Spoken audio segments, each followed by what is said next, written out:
Have you ever thought about why a TikTok dance challenge created by some teenagers in Korea suddenly goes viral among your friends here in the Philippines? Well, global media cultures is the study of that exact phenomenon. It explores how digital platforms, social media, movies, and music instantly connects us across continents, making your favorite meme, playlist, or binge-worthy series a shared global experience. We examine how media shapes your identity, your views on the world, and even the clothes you wear, looking at the powerful forces that decide what you see, when you see it, and how it impacts you and your local community. Today, we're going to dive into that fascinating topic of that culture, global media cultures, by first establishing a clear understanding of the culture part of that equation, the essence of our human way of life. So, what is culture? Simply put, culture is the framework of our existence. It is defined by the choices we make and the relationships we build. Culture also serves as a representation of ourselves, meaning our collective identity. Moreover, it includes the very human pursuit of aspirations. Understanding these core aspects is crucial because they form the lens through which we interpret all media. To better analyze culture, we can break it down into two main types, the material culture and non-material culture.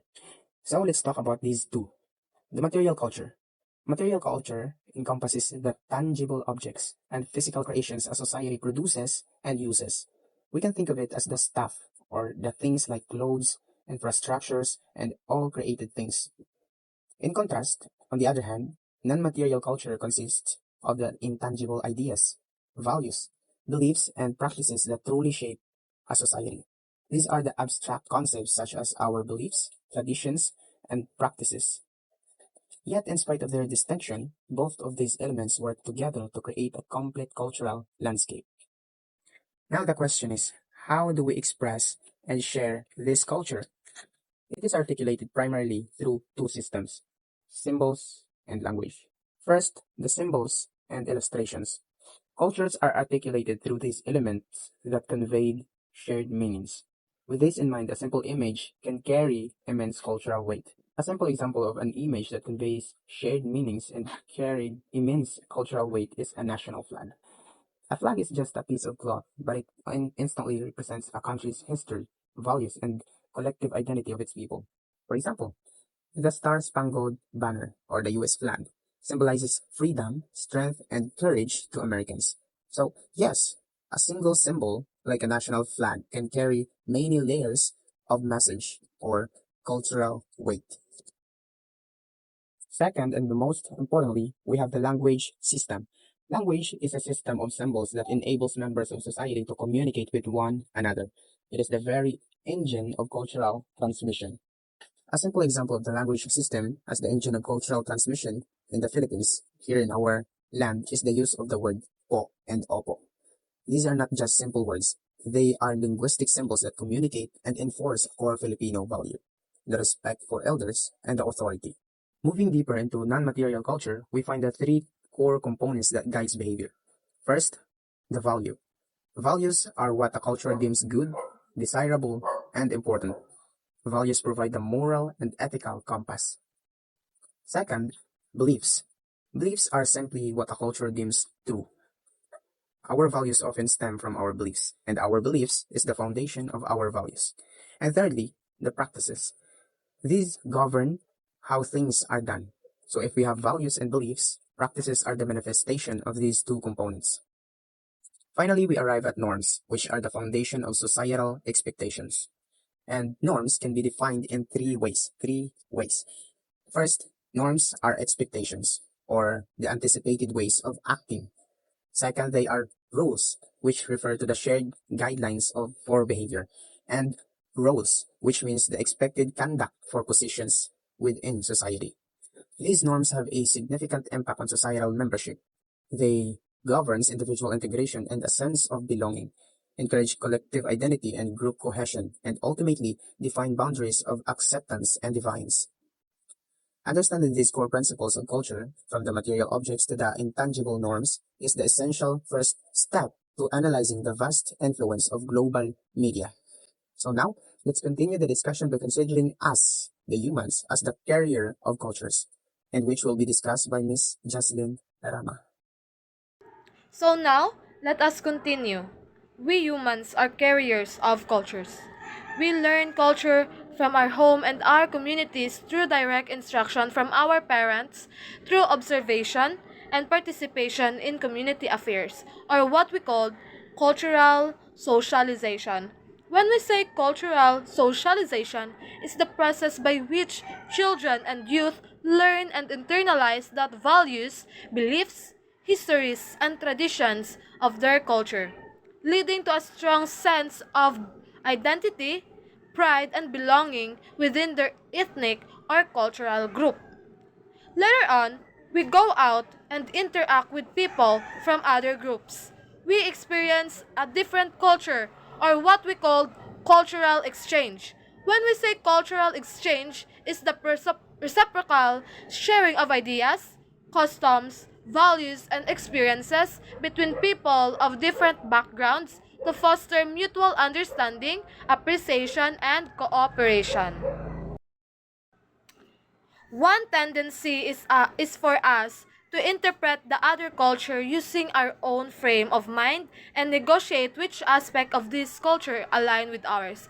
So this phrase describing ethnocentrism. When we say ethnocentrism, a tendency to view other culture through the lens of one's own, often judging them as inferior or wrong. This refers to using your own cultural norms, values, and beliefs as a standard to understand and evaluate other culture. For example, someone from a culture that values direct communication might find a culture that favors indirect communication to be confusing or rude. For some, they adapt to certain values and practices of a new culture, or what we call acculturation. When we say acculturation, it's the process of adapting to a new culture by taking on its behavior, values, customs, and language while still retaining aspects of one's original culture. To a lesser degree, such the way that we may tend to adapt to the new culture when we are in public, or what we call accommodation. When we say accommodation, it's a co-cultural process where a dominant culture will adjust its norm to include diverse cultural groups, or where individuals from different cultures modify their behavior and beliefs to integrate to a host society while potentially preserving their own heritage. In a larger degree, such as that we begin to assemble to people in other group or assimilation. When we say assimilation, it's a process where a smaller cultural or ethnic group adopts the behavior, values, beliefs, and traditions of larger dominant culture, often resulting in a loss of a minority group original culture identity. The same process tends to be experienced by other people we come to interact with. When we interact with others, we often bring preconceived notions or expectations about how they behave based on various factors like their appearance, past experiences, or stereotypes. These expectations can influence how we act towards them, which in turn can shape their behaviors in response. Good day, I am teacher Princess Jerlene Molina, and we will going to tackle the globalizations and cultures. Before that, we will going to know what is our learning objective. At the end of the discussion, the student should be expected to understand and articulate the concept of globalization and its impact on cultural exchange. Recognize and describe how ideas, attitudes, and values are shared across national borders through globalizations. Evaluate the effects of globalizations on cultural identity and diversity. And so now we will going to know what is globalization. Are you ready, class? So, globalizations is facilitates the exchange of ideas, attitudes, and values across national borders due to increased contact between people and their culture. This is evident in the globalizations of lifestyles, knowledge, and technologies. The terms cultural flaws is often used to describe this dynamic.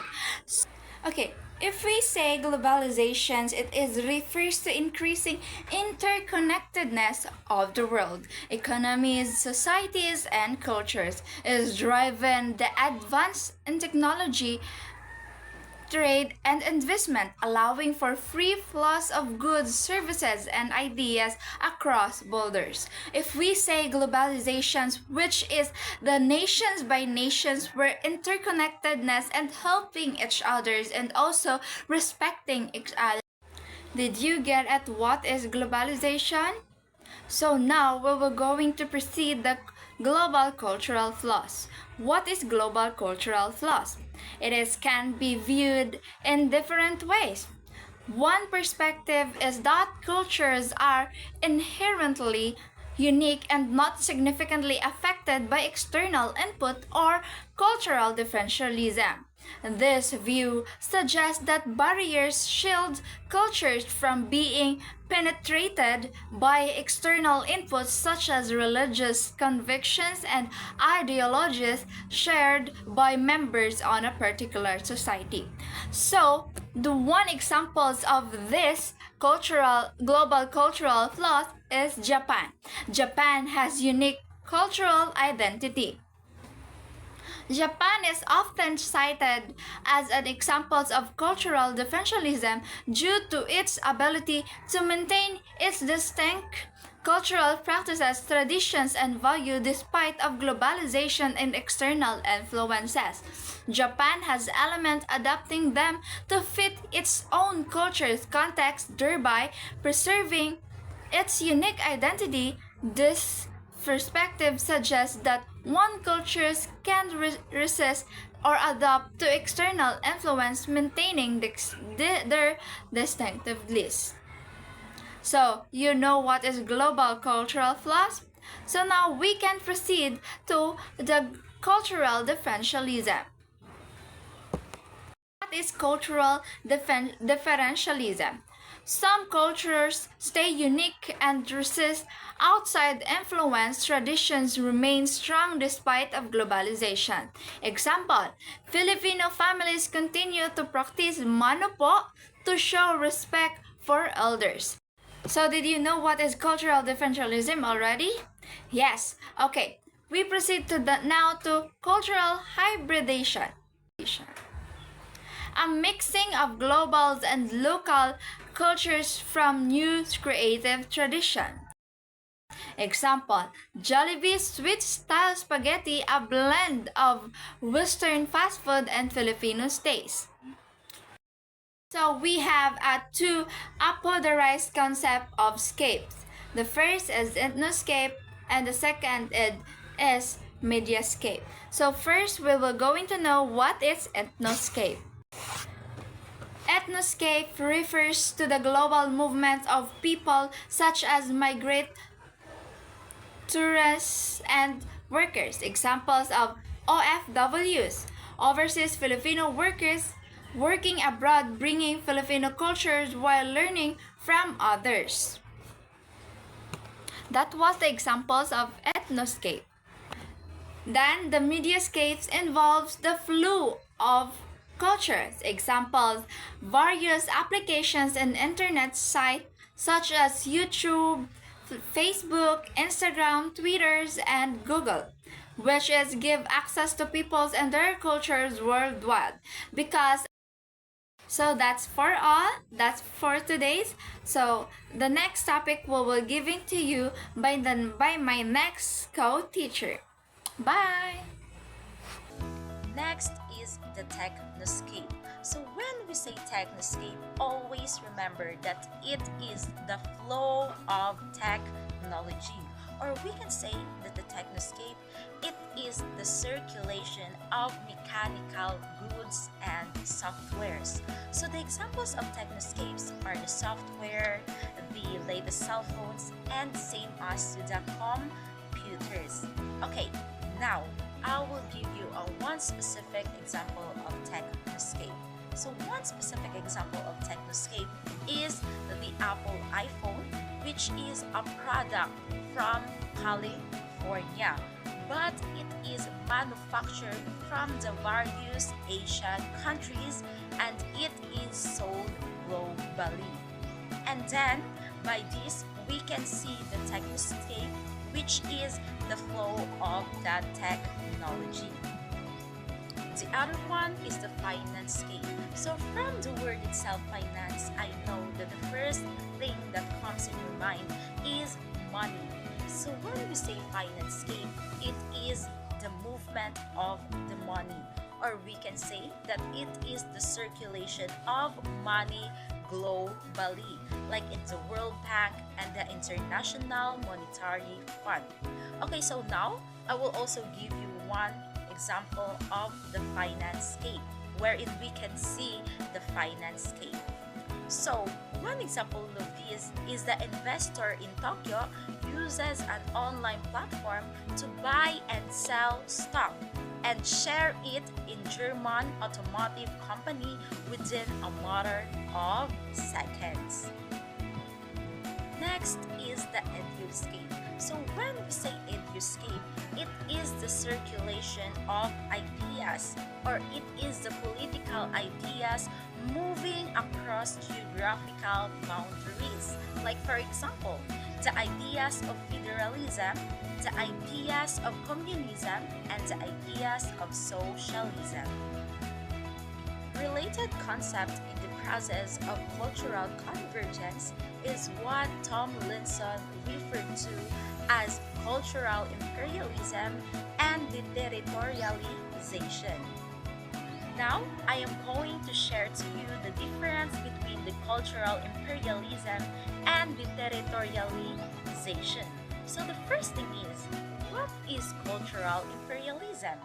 Always remember that when we say cultural imperialism, it is when the culture is consciously impose themselves on other cultures. While on the other hand, when we say deterritorialization, it is when the culture is not anymore tied to the restriction of the geographical space where it originates. So that is the simple explanation about the difference between cultural imperialism and the deterritorialization. Now, let's talk about media culture. This presentation will highlight the key ideas from three important sources: Lully in 2014, Nick Stevenson in 2002, and the Pew Research Center in 2018. Through these studies, we'll see how media connects people, shape culture, and supports globalization in our modern world. Now, let us start with Lully in 2014. Lully explained that globalization is a complex process that involves the interaction and integration of people, business, and governments across the world. He described media as simply a way of communicating, a tool or channel through which information, ideas, and messages are shared. So Lully identified 5 areas of media development. First is the oral communication, where people shared stories and traditions by speaking. Second is the script, the invention of writing systems that help preserve information. Third is the printing press, which allowed mass production of books and newspaper. Fourth is the electronic media, it including radio, television, and film, which reached wide audiences. Lastly, it's the digital media. In our modern era of internet, social media, and instant communication. So he emphasized that globalization would not be possible without media because media connects people and nations. Through media, we share economic ideas like trades and businesses, political views such as government systems, and cultural expressions. like music, art, and language. In short, media is the foundation that allows globalization to grow and function. Now, let us talk about Nick Stephenson in 2002. Stephenson introduced the term media cultures. He used this term to highlight the strong relationship between media and modern culture. He explained that to fully understand media, we need to look beyond just technology. We must also understand the culture and historical context in which it exists. For example, the way people use media today is shaped by their traditions, social values, and the ideas shared throughout history. So Stevenson also pointed out that media does not reflect culture. It helps create and shape it. Movies, televisions, and social media influences how people think, dress, speak, and behave. Therefore, studying media cultures means examining how media and society affects one another over time. So in summary, Stevenson wanted us to see media not only as a communication tool but also as a powerful cultural force that connects history, society, and identity. Finally, the Pew Research Center in 2018 conducted a study that focused on the influence of digital media in modern life, especially among the teenagers. The study revealed that digital media dominates our daily activities. Around 90% of teens have access to smartphones and many are constantly online. This shows that young people today live in a digital environment where communication and information are always available. Popular platforms such as YouTube, Instagram, and Snapchat are used for different purposes, like communication, staying in touch with friends and family, information, learning about news, trends, and current events, entertainment, watching videos, listening to music, or playing games, self-expression, sharing photos, opinions, and personal experiences. So this study demonstrates how deeply digital media is integrated into everyday life. It also shows that media is not just a tool for communication, but also a part of identity and social interaction, especially for the younger generation. In conclusion, all the three sources emphasize the vital role of media in our world today. Lully showed how media made globalization possible by connecting people and nations, while Stevenson in 2002 explained how media and culture are intertwined, influencing one another. In Pew Research Center in 2018, they highlighted the strong presence of digital media in modern life, particularly among the youth. Overall, media serves as the bridge that links communication, culture, globalization, that shapes how we think, interact, and understand the world around us. Now let's discuss about media and Filipinos. Filipinos are also consumers of various forms of media. In a 2016 study, it was found that while there was a decline in consumption of newspapers, approximately 96% of Filipinos watch television, devoting almost 4 hours in watching their favorite shows. The same survey observed increasing consumption of digital media due to internet accessibility. So, it means Filipino use many types of media. Even though fewer people now read newspaper, most Filipinos still love watching TV. Almost 96% of them spend about 4 hours daily watching their favorite shows. It also says that more people are now using digital media because the internet is easier to access. Example: many families in the Philippines still watch evening TV shows together after a dinner. Second example is, instead of reading newspapers, Filipino now use their phones to read news on Facebook, YouTube, TikTok, and other social media platforms. In a 2019 study, it was revealed that Filipinos are the world's top user of social media, spending a little more than 10 hours online daily. The world's average online use is 6 hours and 42 minutes, as well as of internet use in front of a computer spending a little more than 5 hours daily. World's average internet usage is 3 hours and 28 minutes. Therefore, in 2019, Filipinos were the top users of social media in the world. On average, they spend over 10 hours daily online, much longer than the world average. It also says they spend more than 5 hours a day using the internet on computers. Example: Filipinos spend hours scrolling through TikTok, chatting on Messenger, and watching YouTube videos. Second example, many Filipinos use social media to sell products online or promote small businesses like food or clothes, making them active internet users every day. In our hyper-connected world, screens are more than just a glass. They're windows to global stories, trends, and new identities, globally and right here in the Philippines.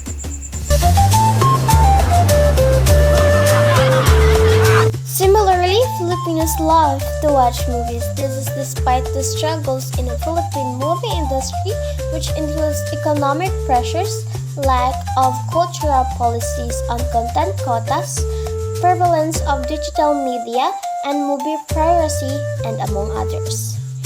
These challenges exist even a global streaming giants bring content from every corner of the world right into our homes. Particularly among the Filipino youth, media is influenced in many respects.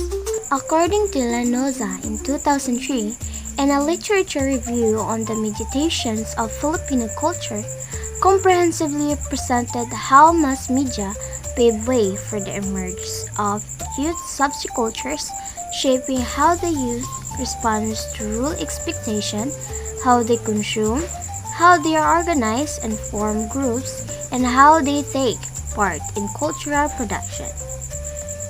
The Filipino youth are not just consumers, they're active participants in a variant, ever evolving in global media culture. Now let's talk about the issue in media cultures.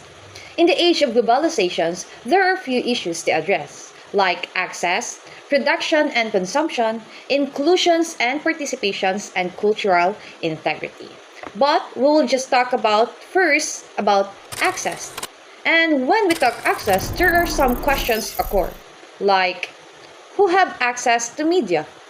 It is something that everyone who needs it can get hold of it, or are there only few groups of people who has access to it because of certain socio-economic advantages? If they have access, what is the quality of access they have? Can they access it easily, or do they encounter difficulties? And if they don't have access, what is the state doing to level up this concern on access, and what is their power to change the situations? Now, let's go deeper to answer those questions. We have the unequal access. We all know that access to media is not universal.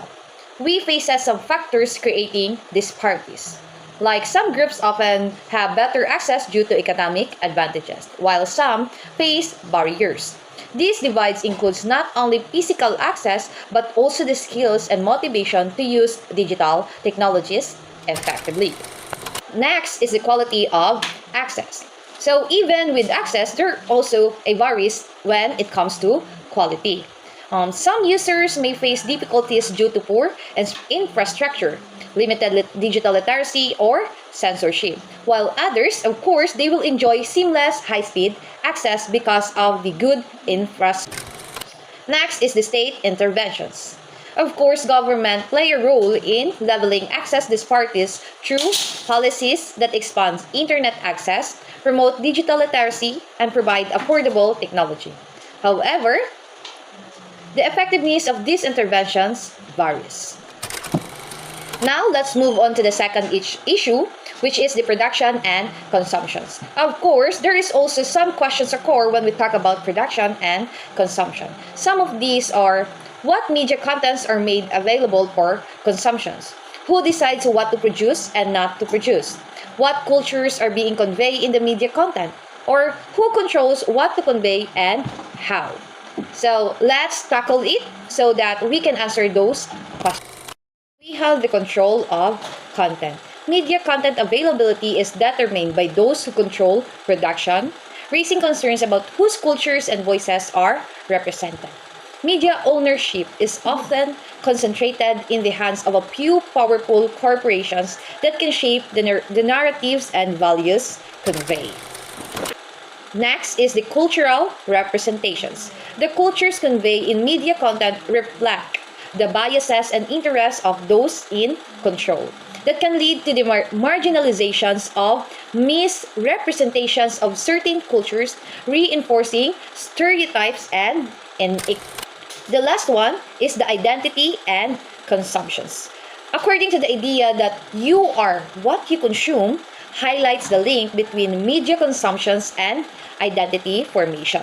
Exposure to diverse media content can broaden perspective, but overconsumptions of homogeneous content can limit understanding and reinforce narrow identities. Now I'm going to discuss the profound influence of media culture on our society, particularly concerning inclusion, participation, and cultural integrity. The media is not a neutral mirror, it is a powerful shaper of reality. But the question is, what kind of reality it is shaping? The most critical question we face is, how are people presented in the media? Specifically, women, the LGBTQ plus community, people with exceptionalities, and other vulnerable groups. The problem, for too long, the default answer has been diminutive. We see pervasive underrepresentation and the use of tired, harmful stereotypes. Women are often narrowly framed. People with disabilities become objects of pity or more inspiration porn. And complex LGBTQ plus identities are reduced to token roles or tragic narrative. When marginalized, communities don't see themselves accurately reflected. It creates a sense of invisibility and can severely damage self-esteem and limit aspiration. However, the landscape is shifting. When media portrays these groups with authenticity and nuance, it becomes profoundly empowering. Positive representation validates identities, fosters social inclusion, and challenges the very biases that prop up inequality. This is why having diverse voices behind the cameras and the newsroom is just as vital as who we see on screen. This leads to higher level questions. Does the media culture promote the culture of dignity, equity, and human rights? A free media is one of the cornerstones of human rights. It is meant to be the fourth estate, the guardian of the truth, and the champion of the marginalized. It has the power to expose corruption, advocate for justice, and promote the universal right to freedom of expression and information. Yet, in practice, the reality is often compromised. When media prioritize sensationalism or is controlled by narrow corporate interests, it can quickly become a vehicle for misinformation and prejudice. We see it when news reporting fuels hatred, sensationalizes tragedy, or gives airtime to voices that actively deny the dignity and the rights of others. A culture of dignity demands that the media does not report on human rights violations, but actively operates from a place of respect of human life and equity. Finally, we must ask, how does the global media culture shape our local, inherent culture? Global media pushed by massive technological and financial power can feel like a relentless force. It creates a powerful constant flow of foreign values, identities, and norms. This can be viewed as a threat to cultural integrity, potentially leading to local traditions and values being eclipsed or lost. A kind of cultural homogenization, but it's not simply one way. The global local exchange also forces cultural reflection by presenting an otherness.